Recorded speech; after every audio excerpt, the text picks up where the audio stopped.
Paz do Senhor, pessoal, graças a Deus pela tua vida, que é o professor Juninho do Espírito Santo. É uma alegria imensa poder estar gravando hoje a lição juvenis, lição essa que foi gravada há algum tempo, mas a lição número 11 eu não tinha gravado para o meu canal. A lição número 11 que fala a igreja e suas denominações. É uma lição bem interessante, é uma lição maravilhosa, como todas as outras, mas aqui fala a respeito da igreja e toda a sua vasta quantidade de denominações. E aqui diz, mas ainda que nós mesmos ou um anjo do céu vos anuncie outro evangelho, além do que já vos tem anunciado, seja anátema. Gálatas, daí ele fala do capítulo 1 de Gálatas aqui.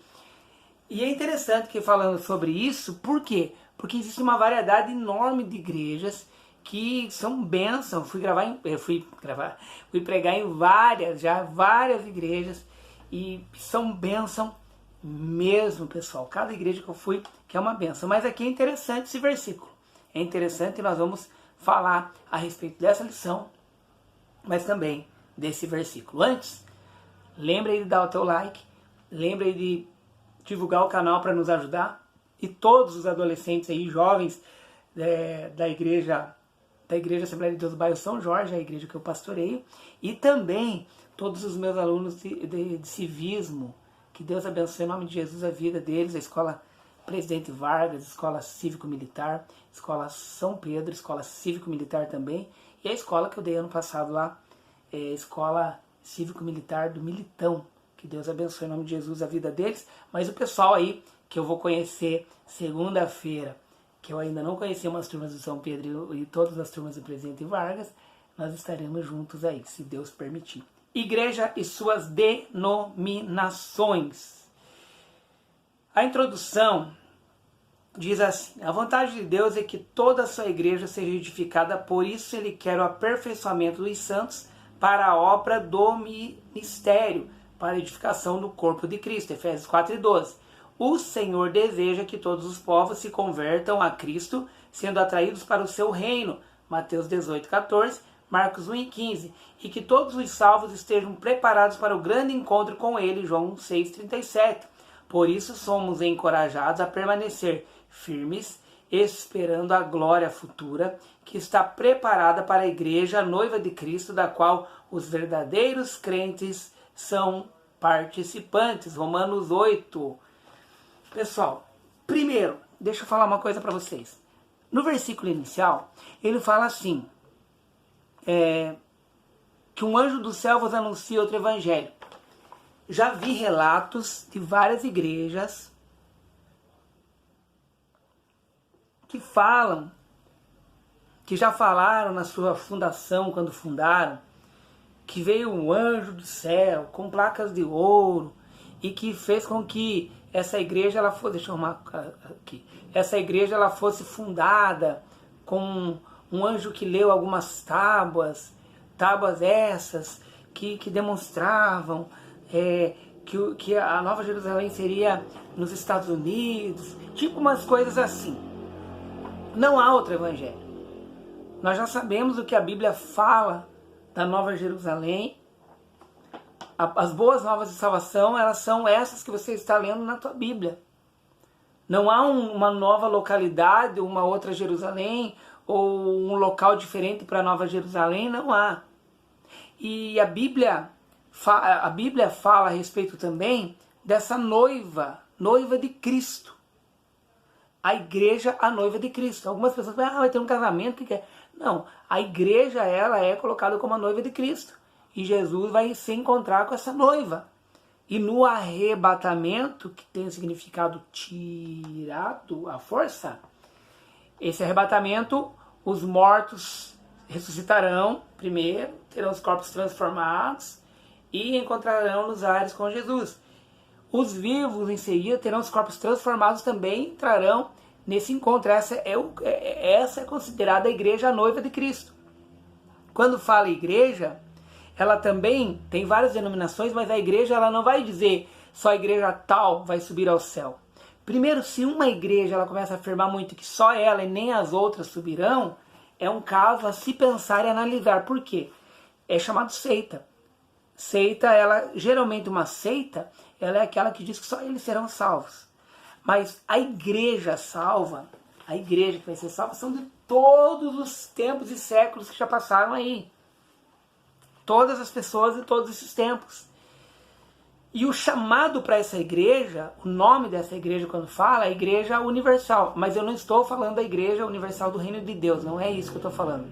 O nome chamado é Igreja Universal, que são pessoas de igrejas de vários lugares, de todos os tempos, que estarão sendo chamados para salvação. É isso que tem que entender. E o nome dessa igreja é considerada Igreja Universal por ser de várias denominações, de vários tempos, países, locais. É essa igreja que irá subir, que é a noiva de Cristo.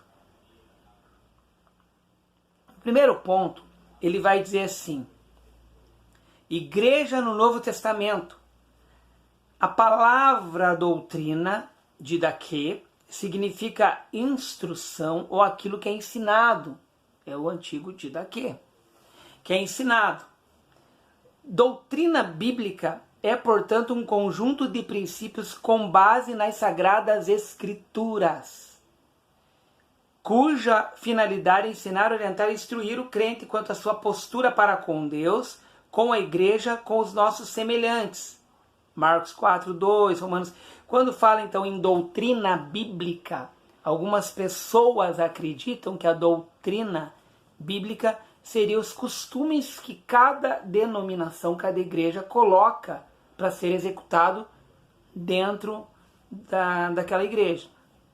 Não. A doutrina bíblica, por exemplo, é dizer que Jesus é Deus, é dizer que Deus é o Deus Pai, é dizer que a Trindade, mesmo essa palavra Trindade, ela não está escrita na Bíblia, mas nós entendemos, por exemplo, no batismo, que é batizando em nome do Pai, do Filho e do Espírito Santo. É entender as doutrinas bíblicas, a salvação, as ordenanças, que seria o batismo nas águas, a ceia, e tantas outras coisas que a igreja ensina sobre a soberania de Deus, sobre a sua onipotência, a onisciência, a onipresença de Deus. São as bases da nossa fé, o plano de salvação de Jesus para nós, que Deus preparou esse plano de salvação. E são as doutrinas que serão aplicadas, os mandamentos, aquilo que é para nós. Isso são doutrinas. Então, o que passa disso, às vezes são costumes de igrejas. Que eu não vou citar os costumes, mas são vários costumes que as igrejas têm. Não obstante, os fatores históricos, culturais e sociológicos que contribuíram para a formação de várias denominações da igreja cristã, para muitos estudiosos, esse fato se dá principalmente devido à interpretação particular da Bíblia. No livro de Atos e nas epístolas, há instruções dos apóstolos prevendo que os crentes teriam que lidar com divisão dentro da comunidade cristã. Então, há conselhos, como foi para Timóteo, há conselhos nas cartas de Coríntios, para explicar para aquela igreja local onde viviam.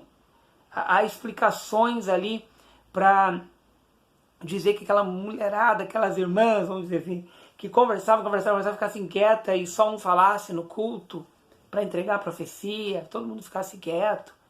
Há uma ideia de que naquela igreja, por exemplo, de Corinto, usasse um véu para aquela igreja, para aquele tempo. E há uma parte histórica aí.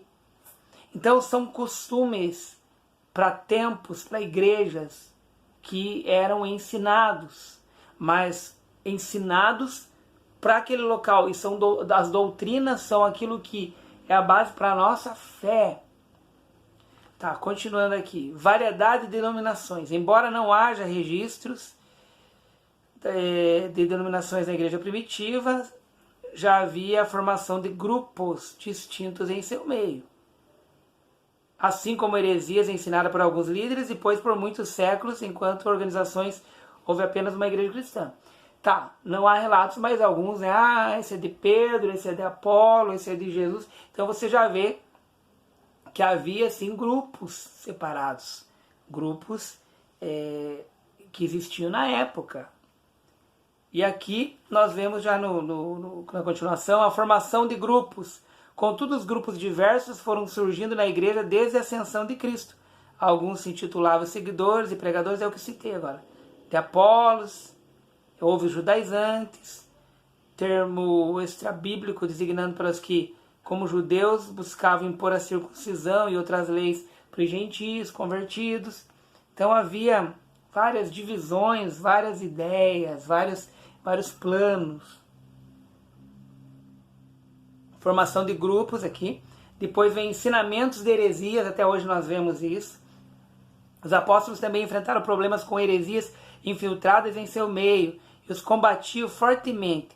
Essas heresias, por exemplo, tinha os gnósticos, que um modelo dualista, os ebionitas, negavam a divindade de Cristo, os apolinarianos defendiam que Jesus teria corpo humano e mente divina, os montanistas, interessante que esse de montanista, de Montano, é o cara que criou a palavra, o que criou a palavra trindade, ele acabou se desviando e indo para os montanistas também ali. Daí os arianos, que acreditavam que Jesus era um ser criado ao invés de coeterno com Deus. Esse detalhe de um ser criado, pessoal, nessas heresias antigas nós vemos hoje também. Tem gente que acredita que Jesus é a primeira criatura que Deus criou por ser filho. Eles não acreditam nessa trindade, que Deus é um, mas são ao mesmo tempo essa trindade, esses três. A encarnação de Jesus que veio na Terra seria o próprio Deus. Detalhe, Jesus não poderia, se ele não fosse Deus, se ele fosse criado, ele não seria onipotente, onisciente. Ele não poderia ser. E onipresente. E isso ele demonstrava. Tá? Quando, por exemplo, criou na torre lá de Babel, confundamos, ou quando criou o homem e a mulher, façamos, ali é o Pai, o Filho e o Espírito Santo. Para vocês entenderem. Mas assim, quando você vê alguém que acredita, alguma igreja, alguma denominação que acredita que Jesus foi criado, é uma seita. Como diz um pregador, que também veio de uma seita, mas ele diz assim, saia dela, povo meu. Então é mais ou menos por aí. Continuando aqui, ó. Denominações após a Reforma. Após a Reforma Protestante, surgiram as primeiras denominações evangélicas. Essa divisão ocorreu por não haver consenso sobre algumas diferenças teológicas acentuadas, bem como a grande diversificação litúrgica. Até mesmo nos dias atuais, a falta de conhecimento aprofundado leva muitas pessoas a cometerem erros de interpretação da Bíblia. Uma vírgula pode acabar com o casamento, igual eu vi numa reportagem esses dias. Então, ciúme ministerial, esse desejo de poder, então tem tudo isso, esse desejo de poder, alguns saem de uma denominação para montar outra porque eles querem ser os poderosos. É estranho isso. E alguns não deixam alguém sair da sua denominação também porque eles acham que é só eles que têm poder. Então é bem difícil. O ser humano, como dizia o pastor José Israel do Nascimento, que já foi presidente do nosso campo aqui em Telemaco Borba, o ser humano, quando Deus está usando, muitas vezes ele tem que pegar uma agulhinha e murchar, porque começa a se achar que está podendo. É um perigo isso. E aqui ele fala, tradicionalismo rígido, esta triste realidade é inerente à natureza humana. No entanto, a igreja invisível, a noiva de Cristo, a igreja invisível, que é de todos os lugares também, que é essa universal que eu falo, não pode ser afetada por tais dissensões, pois o próprio Cristo garantiu que a edificaria sobre ele mesmo. Então ele é a rocha, aqueles que edificam na areia, já era. Ele é a rocha, tá? Continuando aqui, tá acabando o último já tópico, nossa, vamos lá, vamos continuar. Daqui é mais um detalhe, que ele diz aqui, se ele mesmo, a pedra angular, diz assim, que as portas do inferno não prevalecerão contra ela. Contra quem? A igreja. Só que ele falou para Pedro, tu és Pedro, tu és Pedro. Pedrinha pequena a tradução do nome Pedro. Tu és Pedro. Tu és Pedro. E sobre essa pedra, que era Jesus, a pedra angular, tu és Pedro. Sobre essa pedra, as portas do inferno não prevalecerão contra a igreja. Daí ele fala de dessas pedras, dessa pedra onde edifica a igreja. E o último tópico, fronteira denominacional. Existem dezenas de denominações que afirmam seguir a Cristo, porém há entre elas doutrinas conflitantes com o Evangelho. Por isso é preciso ter cuidado e averiguar se elas são de fato praticantes da palavra e atitudes de Jesus. E uma coisa que eu falo além, que não vai estar escrito aqui, não olhe só a igreja também, dá uma olhada no pastor. Olha o pastor dessa igreja, ele vive como Jesus viveria aqui, a vida dele. Ele ensina como Jesus ensinava, ele tem uma vida voltada em adoração a Deus, ele tem uma vida que pensa só no dinheiro, ou uma vida que pensa só no poder. É uma pessoa bem crente ou é uma pessoa arrogante? É uma pessoa que tem amor no coração ou trata todo mundo como seu empregado, funcionário? É um pastor que serve realmente, quer servir ao povo? Ou é um pastor que quer que sirvam, quer que faça esse tipo de coisa? Então observe isso também, para você não se tornar igual ao teu líder, teu pastor, para você não se tornar alguém que só quer a lã dessas ovelhas, a gordura, para você não aprender a ser esse líder ruim. Observe quem é o teu pastor. Agora, se eu for olhar a humildade ali, a Jesus na vida dele, aí entre nessa igreja. Claro que além da humildade, você vai ter que ver depois ainda se a palavra de Jesus, a palavra de Deus é pregada dentro dessa igreja. Tem isso que você vai ter que olhar também. E aqui diz assim, ó: apesar de tudo, podemos experimentar comunhão espiritual no contexto denominacional. Coríntios 12, vemos que Deus estabeleceu a unidade para o corpo de Cristo, ou seja, os membros do corpo de Cristo. Ele é o cabeça de Jesus. A cabeça, não só o cabeça, mas é a cabeça do corpo. E os membros ali precisam andar juntos. O Espírito é o mesmo, o Senhor é o mesmo Deus quem opera em todos, para o que for útil, visando o bem, então visando o bem ali do povo. Você tem que observar isso. E todos os membros, sendo muitos, são um só corpo. A verdadeira igreja é aquela que professa a sã doutrina e porta-se como luz do mundo e sal da terra. Você vai ter que observar isso. A Igreja de Cristo não é nenhuma denominação Ele diz aqui no final daí, deixa eu ler a conclusão já para encerrar. A Igreja de Cristo não é nenhuma denominação, consiste na unidade espiritual de todos aqueles que creem, aqueles que sabem o que é verdadeiro, aqueles que servem ao Senhor. E diz aqui, ó, que receberam verdadeiramente Jesus como Senhor e Salvador. Então você vai observar esse povo que está dentro da igreja aí. Todos que dizem crentes e congregam uma igreja local, fazem parte de Cristo. Então serão chamados de Cristo independente da igreja, mas que sirvam a Jesus. Pessoal, eu vou indo ainda. Daqui a pouco vamos gravar de jovens. Na descrição tem o pré-adolescentes que eu gravei agora de pouco, adolescentes que eu gravei também antes desse, juvenis agora e depois dos jovens. Deus abençoe vocês em nome de Jesus e dá um like, curta, se inscreva no canal. Um abraço, Deus abençoe em nome de Jesus. Vai ser.